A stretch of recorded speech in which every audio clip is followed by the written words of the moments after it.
It was always the Jags. It's always the Jags. It's always the Jags. Always the Jags. Welcome into Always the Jags. Today we are discussing the Jaguars' victory, which is nice to say, against the New England Patriots in London. Like I said, my last episode came out a little bit too late because when we lose that badly, it's tough for me sometimes. I get a little upset, and sometimes I can't talk about it for an entire week, which is not a great look if you want to be a podcaster. So I apologize. I will get better because love to say the Jaguars aren't going to lose, that badly this year anymore, but we do face the Lions in Detroit. So let's start with our win, though. We beat the Patriots, the worst team in the league. So that's fun. There's a lot to feel good about. It's tough because the game started horribly. Patriots were in complete control. Went up 10-0. And we were all the fans were all thinking like, oh no, not again. If we lose to the Patriots, this is going to be the worst thing ever. But then everyone kind of figured it out and we started to really get cooking. Um, Brian Thomas Jr. is the key that unlocks our offense. Every time Trevor hits him for a big shot, good things happen after that. And Trevor just looks in rhythm. Like Trevor is one of Tony Baselli and Pete Prisco go at this a lot, and it kind of depends. So Tony Baselli has a philosophy that give your guys some layups and then hit the big shot, right? Like don't come out for the big shot right away because if you miss it a couple of times, that can ruin Trevor's confidence, and then it'll be hard to get the offensive going. Pete Prisco thinks that Trevor's confidence comes from hitting those big throws because those big throws get him into the rhythm. That's what he likes to do. Um, I think it's kind of a combination of both. Like Trevor is always going to be at his best pushing the ball down the field. He's never going to be a dink and dunk kind of quarterback. He just doesn't really like it's not that he doesn't have it in him. He gets in a rhythm from pushing the ball down the field, right? That's the rhythm that he gets into. Now he can do throw short passes and things like that. Um, but I really love to see the way they were attacking the middle of the field this time. I think Trevor is better at just throwing in the middle of the field too. You notice every single big play when he hit to Ingram, when he hit Kirk, those chunk plays, when he hit to Brian Thomas Jr., it was all in the middle of the field. And I think first of all, our run game was great behind Tank Bigsby. And I think our offense is designed. You don't really want an offense that has to rely on chunk plays because those aren't easy to come by. But now that we have Brian Thomas Jr., Trevor loves pushing the ball down the field. That's what he does best. Our offense is one that's going to need those chunk plays. Like we kind of need those chunk plays to keep going. Doug Peterson said his philosophy is throw to score and run to win. And that's literally what we do. That's what we do best. Um, but in order to do that, number one, our offensive line has to give Trevor time. Number two, our receivers have to be able to get down the field and, catch the ball, which Brian Thomas Jr. has been phenomenal at. And number three, we have to have a good run game because those deep shots often get set up off of play action, where you fake the run and then Trevor has a minute he can curl out and then set his feet and then make the throw. So we saw all that and more against the Patriots. My the biggest complaint that I have is first of all is again, we didn't necessarily have to dominate from the jump, but this was just like the Bears from last week, right? It's like the visiting team in London had control for the first quarter, and the second quarter, the home team just completely took over. And, I'm glad we took over the game. Trevor's shot to Brian Thomas Jr., that's what changed the momentum of the game for us. Like, if he doesn't hit that, we are close to almost losing. Because once we did that, we put our foot on the brakes and never stopped. So that was really encouraging to see. And it's good to talk about a win. We still have, and I think part of it too, Tank Bigsby is a fantastic runner between the tackles. And people are starting to talk about this running back controversy in Jacksonville. it's the same thing that happened with James Robinson and Travis Etienne.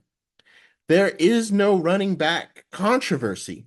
You can have two running backs that do different things that are both good, especially when they're both on rookie contracts.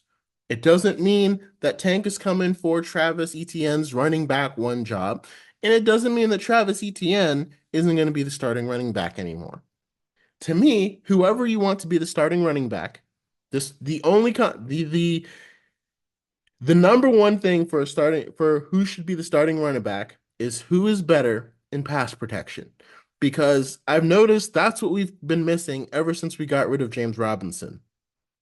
That's partly why our protection hasn't been as good because James Robinson was a thick, 30, sturdy, and smart guy who could pick up the blitz, right?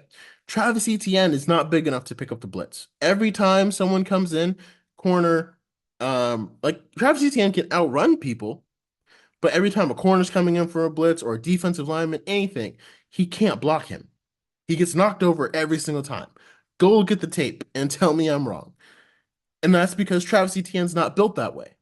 Now, Tank Bigsby is built like he could be that guy. Like he could, because if it's a run play on first down and they're bringing a blitz, even if it's not a run play, you still probably have one running back in there. So if you ask me, I'd rather have, if I'm doing three wides, one tight end, and one running back, and it's first down, and I see a blitz, right? But it's first down, and I have Travis Etienne next to me. Well, I know that when that blitz comes, Travis might be able to slow him down, but he's not going to stop him, right? If I have Tank, if again, but can Tank block? Because there's also a technical aspect to blocking. So that's the part of his game that I'd work on next. And whoever gets that gets the RB1 job. Because the RB1 job just means who's the default running back when Trevor is in, their base offense and he's looking around the field to see what he sees, right? And so if he sees a blitz, he needs a guy he can say, hey, you can pick that up, right? And know that he's still going to have time to hit one of his three wide receivers, a guy that's not going to get blown up and thrown on the ground. So that's the number one requirement to me for who should be running back one. If that makes it Tank Bigsby, then that's Tank Bigsby. That doesn't mean Travis Etienne is bad. Like people, and it's so annoying because like people don't go to the Lions and be like, oh, are they going to trade Gibbs or Montgomery? No, they keep them both. They have Gibbs and Montgomery, and they switch off depending on what they want to do in the game. Now, if I'm doing a running play and I want a chance to break one off for a long game, I might put Travis Etienne because I know I'm going to run the ball. That's not going to change, especially if I'm doing a two tight end set.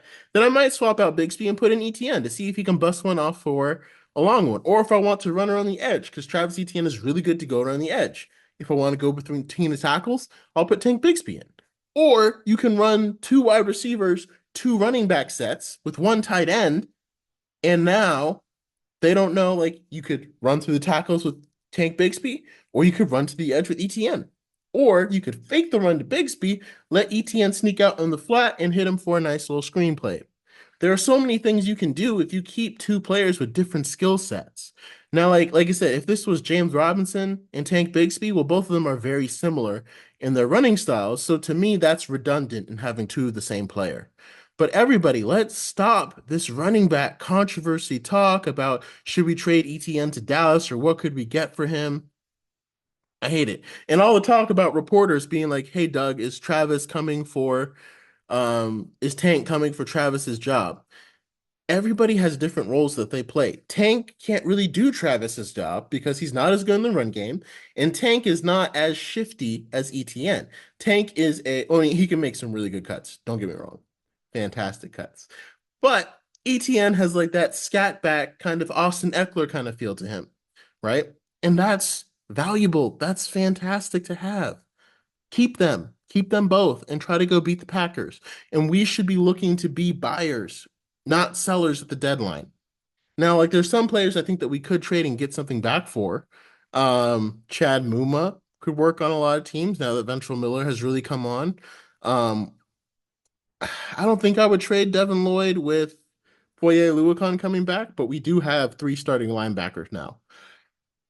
With Cam Robinson, there's a lot of offensive. Trading Cam Robinson would be quite a risk because has been fantastic having Walker Little. But Walker Little had a fantastic game against the Bears. The way he was blowing guys off of blocks and getting up into the second level was absolutely phenomenal.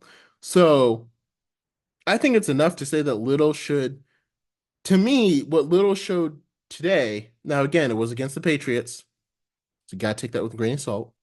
But to me, what Little showed today was better than anything Cam has shown all year. So I would keep playing Little, even if Cam is healthy, and I would keep playing Little until he looks poor, and then put Cam back in, if that's what you got to do. Because right now, again, our offensive line has been an issue, and yesterday, it wasn't. During that game, or when the in the Patriots game, it wasn't an issue. Now again, could that be because you're facing the Patriots? I mean, it's not like they have terrible players on their line. I mean, they got Christian Barmore, who just got the big contract. They got Keon White, who's starting to come on for them. But like this is a defensive line that doesn't have Matt Judon anymore. It's not the same at all.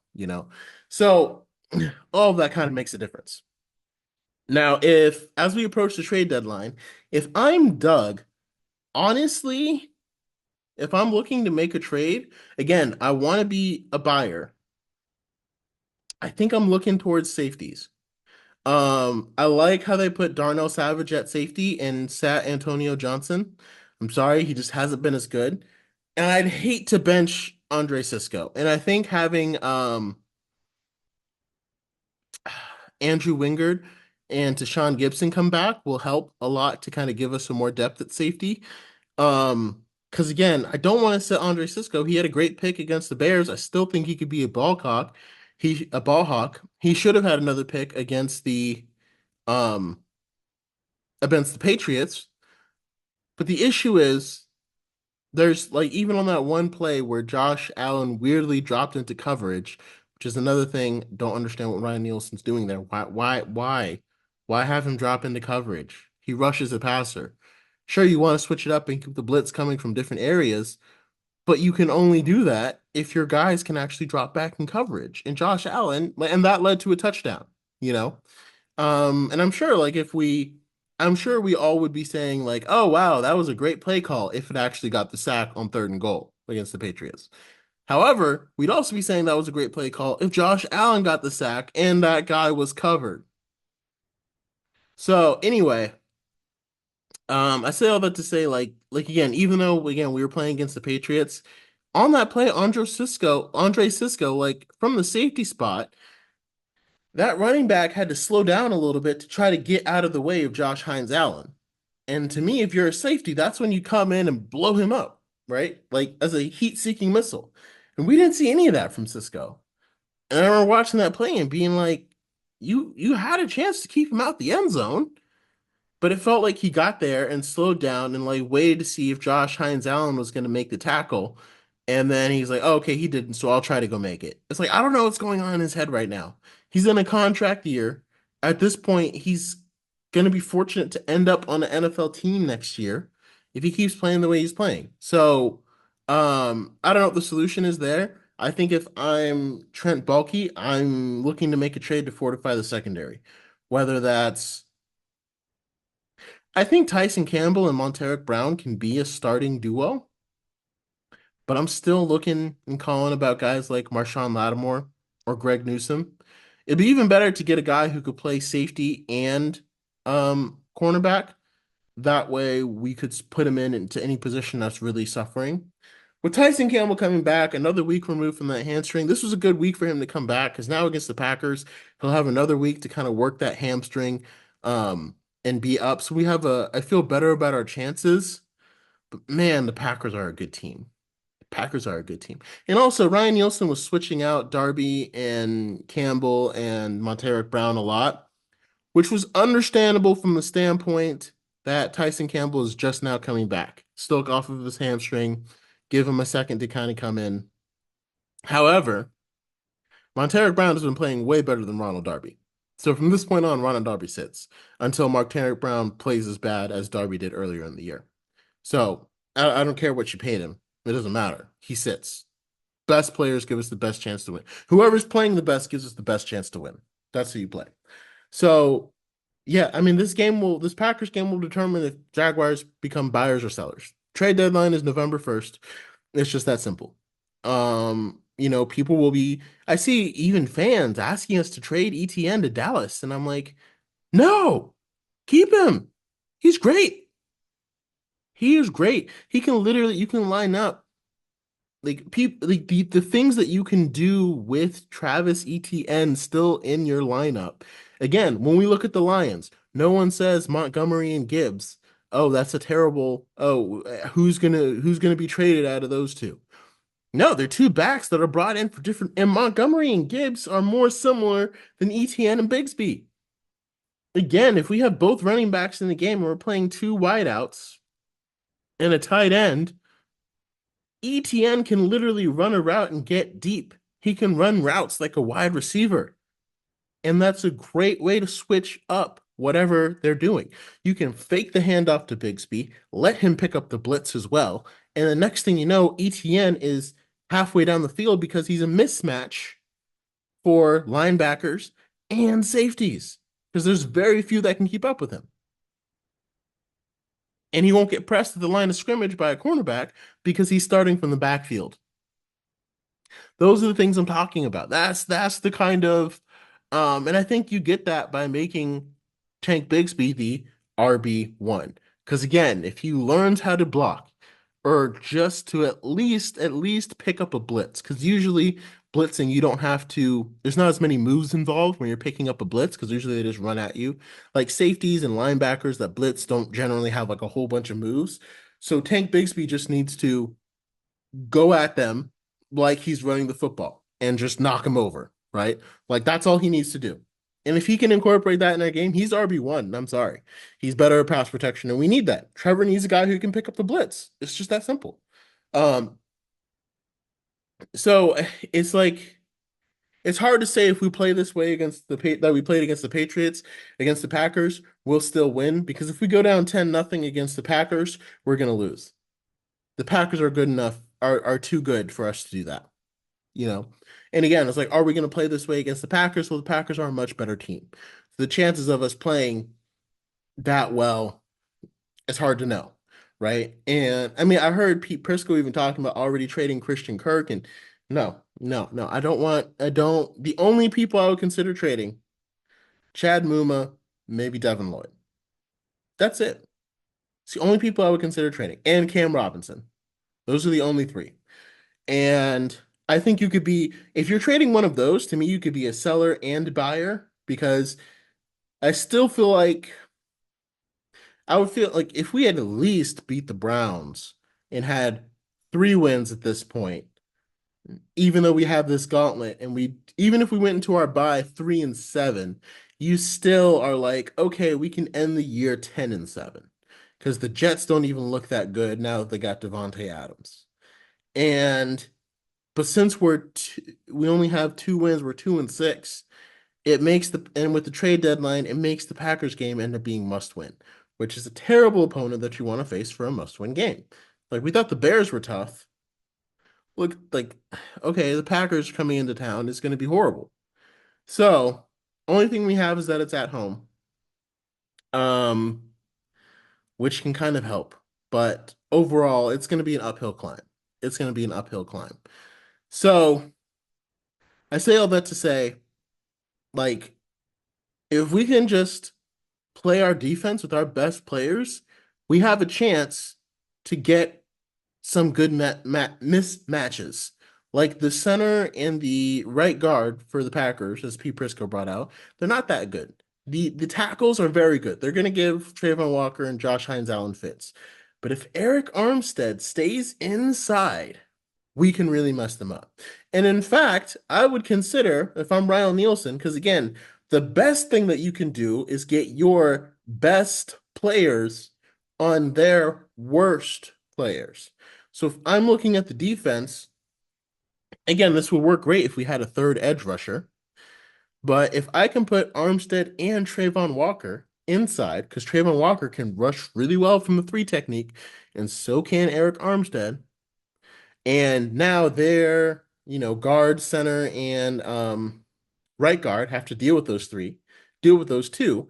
you can put another edge guy on their best tackle and just so that way the tackle can't just leave him alone. You know what I mean? Like you can kind of use their tackle, whoever's playing their best tackle out of the two, he has to deal with, like Miles Cole. Just put Miles Cole on him all day and let him have to deal with Miles Cole. Is Miles Cole going to get to the quarterback? Probably not. But it takes their best tackle kind of out of the game with a guy that's not as good.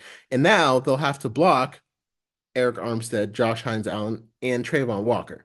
That's how I would switch up the defense if I was going to do that, because again, that would allow my best players of my defensive line to get on your worst players on your offensive line. Because Josh Hines Allen, I still don't know if I trust him to rush from inside, but those other guys can.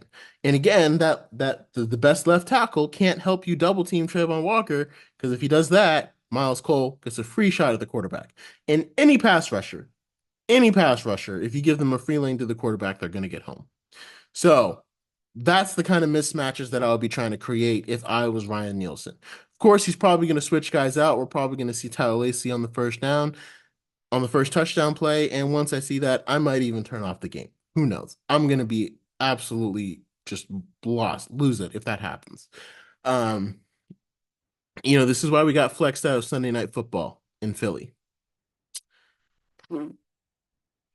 which to me, it's like I can get it if it was like the Lions and the Vikings had a 4 o'clock slot, like they did this past. Like the Lions and the Vikings had a 1 o'clock slot.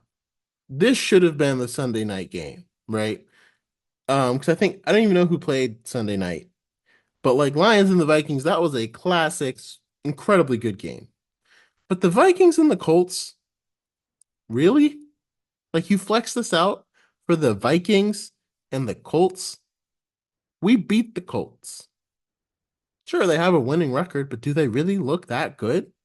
Have the Colts scored more than, besides against us, have they scored more than like 20, 25 points a game? Every single game they have, it's like a low defensive struggle.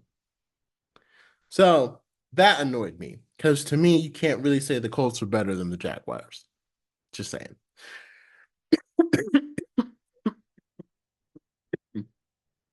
Maybe that flexing was partly on the Eagles, but I think it was mainly on us. So that's a little annoying.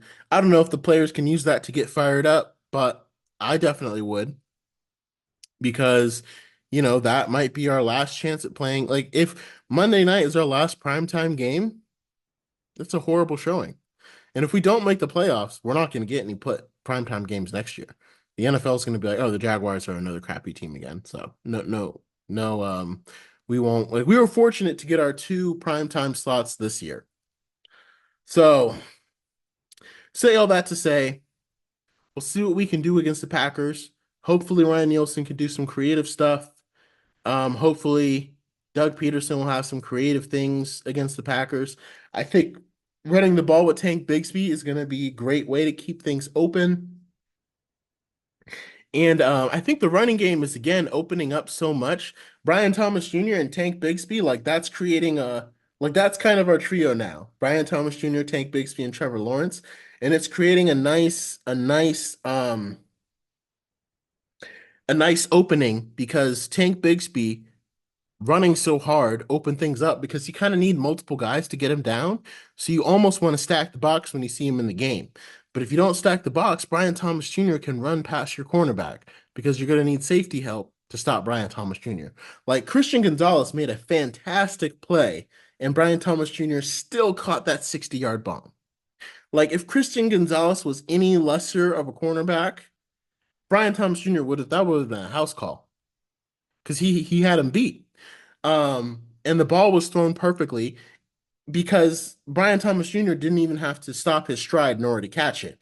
And Christian Gonzalez, like that, like I will say that was a Herculean effort because he got beat off the line with his speed, but Christian Gonzalez had that makeup speed to at least get his arm in there. It still didn't matter, but he at least made the tackle, which again, to me, as if you're that's all you can ask of your cornerback. If you get beat and you have enough recovery speed, be in the perfect position, and if the receiver makes a play on the ball, he just made a better play at that moment. So that's kind of what, in years past, our running game was super good, but we didn't have any threats downfield. Or if we had threats downfield, our running game wasn't enough, so people would just play coverage. Now, if you play coverage, we can run all over you. If you stack the box, we can throw it behind you. We can get behind you. So it creates a nice, and that's the thing that Doug and Press have to keep learning how to explore and make sure that we can continue to take advantage of that. Um, I think Brian Thomas Jr., like just having him stretch the field, I'm sure he gets tired from time to time, but letting him stretch the field and making sure he's a consistent threat is the way to keep that going. So we'll see. I mean, I don't think it's impossible for us to beat the Packers. I picked us to lose at the beginning of the year, and I'd love to see the Jaguars get the home crowd a win. We should have beat the Browns. Out of all the teams that we should have beat this year, it should have been the Browns. That's the one. That's the when we if we miss the playoffs or anything, that's the biggest game that we're going to look at as that's the worst missed opportunity. It was at home. We had a chance. And again, if you ask me, if we keep our best players in the game for that entire game, we could win. But good to see Foye Oluokun and safety and Andrew Wingard are now back. And exciting news, make sure that you sign up for the Tailgate with Tony event for the Vikings game, which before the season, I definitely thought we were going to win, and now I'm not as sure. But make sure you sign up your tickets for you can get them from the Baselli Foundation. Tailgate with Tony is a special event that they do every year where, the proceeds go to the foundation, the Baselli Foundation, to help young men, young incarcerated men, like, kind of restore, get back into society, get back to what they know they want to be. It's a great cause to be a part of.